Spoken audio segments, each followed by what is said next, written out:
Notre univers n'est pas chaotique. Il est structuré, ordonné, précis. Rien n'y est laissé au hasard.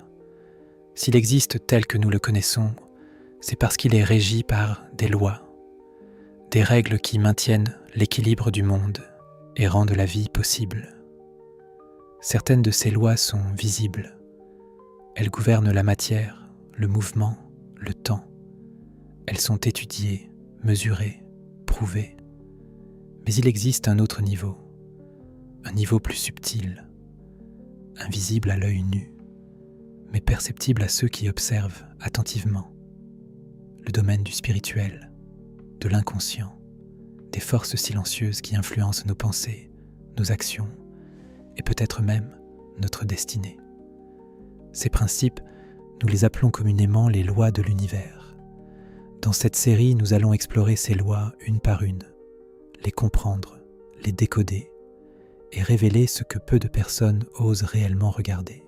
Regarde ta vie, pas ce que tu veux qu'elle soit, pas ce que tu prétends qu'elle est. Regarde-la vraiment, tes relations, ton travail, ton environnement, ton quotidien. Tout ça n'est pas le fruit du hasard. Ce n'est pas une punition. Ce n'est pas une chance. C'est un miroir, le reflet exact de ce qui se passe à l'intérieur de toi. Il existe une phrase, ancienne, puissante, gravée dans les textes hermétiques il y a des millénaires. Ce qui est en haut est comme ce qui est en bas. Ce qui est à l'intérieur se manifeste à l'extérieur, toujours, sans exception. Cette loi s'appelle la loi de la correspondance. Et elle révèle une vérité que peu de gens sont prêts à accepter. Ton monde extérieur est le reflet de ton monde intérieur. Observe ta vie, les situations qui se répètent, les mêmes types de relations, les mêmes échecs, les mêmes frustrations. Ce n'est pas le hasard, c'est une correspondance. Si tu portes en toi une peur d'abandon, tu attires ou tolères des relations instables. Une croyance de manque, tu prends des décisions financières limitées. Un sentiment d'infériorité, tu acceptes des situations qui le confirment. La vie n'est pas contre toi, elle te montre toi. Ce qui est en haut est comme ce qui est en bas. Cela signifie aussi, les mêmes lois gouvernent tous les niveaux. Regarde, les galaxies ressemblent à des neurones. Les arbres ont des racines comme les poumons ont des bronches. Les fractales se répètent à l'infini. Les structures se correspondent. Et psychologiquement, ce que tu nourris dans ton esprit se manifeste dans ta réalité. Voici ce que cette loi implique concrètement. Ta vie actuelle est un diagnostic, une radiographie de ton monde intérieur. Si tu veux savoir ce qui se passe vraiment en toi, regarde autour de toi. Tes relations sont-elles toxiques, conflictuelles, distantes? C'est le reflet de ta relation avec toi-même. Ton environnement est-il chaotique, désordonné, étouffant? C'est le reflet de ton état mental. Tes finances sont-elles instables, bloquées, limitées? C'est le reflet de tes croyances sur l'abondance et ta propre valeur. Ça peut sembler dur, brutal même, mais c'est libérateur. Parce que si ton monde extérieur est le reflet de ton monde intérieur, alors tu as le pouvoir de tout changer, pas en modifiant l'extérieur, pas en forçant les choses, mais en transformant l'intérieur. Voici la partie inconfortable. Si ton extérieur reflète ton intérieur, alors tu n'es plus seulement victime des circonstances, tu es co-créateur du miroir. Cela ne signifie pas culpabilité, cela signifie pouvoir. Changer l'extérieur sans transformer l'intérieur revient à nettoyer un miroir sans changer le visage. Tu peux déménager, changer de partenaire, changer de travail. Mais si ton état interne reste identique, le schéma reviendra. Beaucoup de gens essaient de changer leur vie, Ils changent de travail, ils déménagent, ils quittent leur partenaire. Et pendant quelques semaines, ça va mieux. Puis tout recommence. Les mêmes schémas, les mêmes problèmes, sous une forme légèrement différente. Pourquoi ?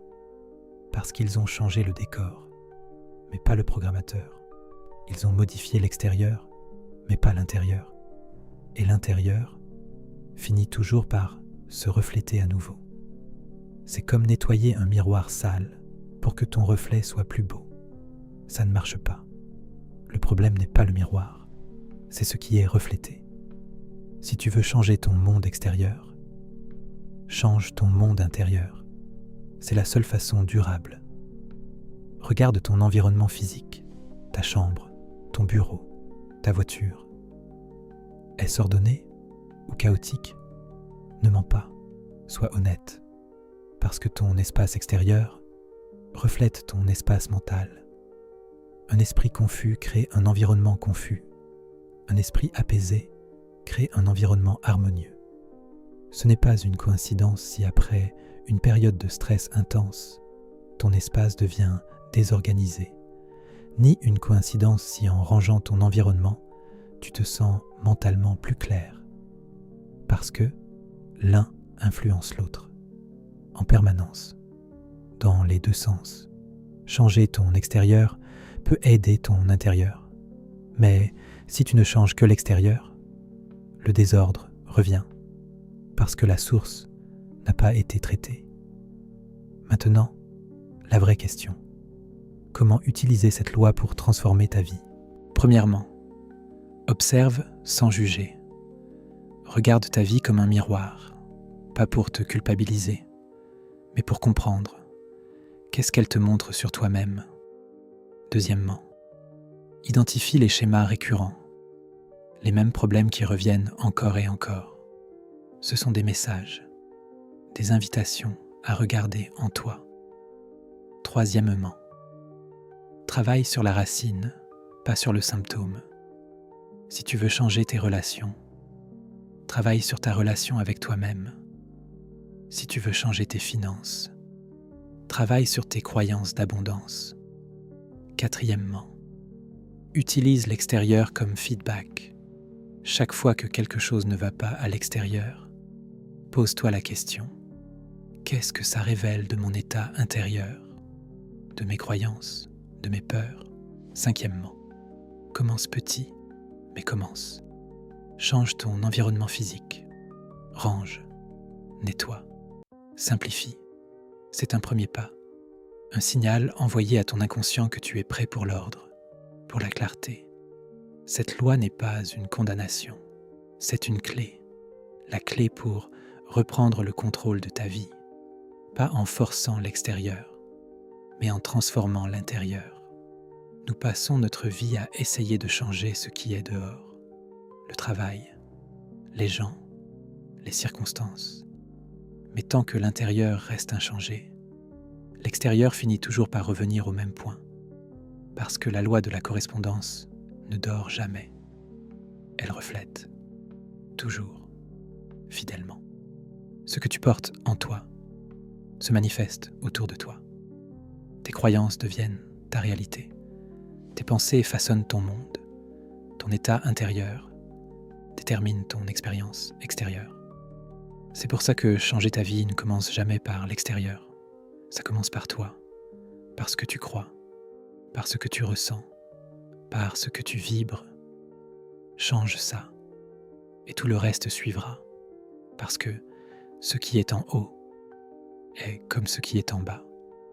Ce qui est à l'intérieur se reflète à l'extérieur, toujours. Prochaine vidéo. La loi de cause à effet. Rien n'arrive par hasard. Chaque effet a une cause. Chaque action crée une conséquence.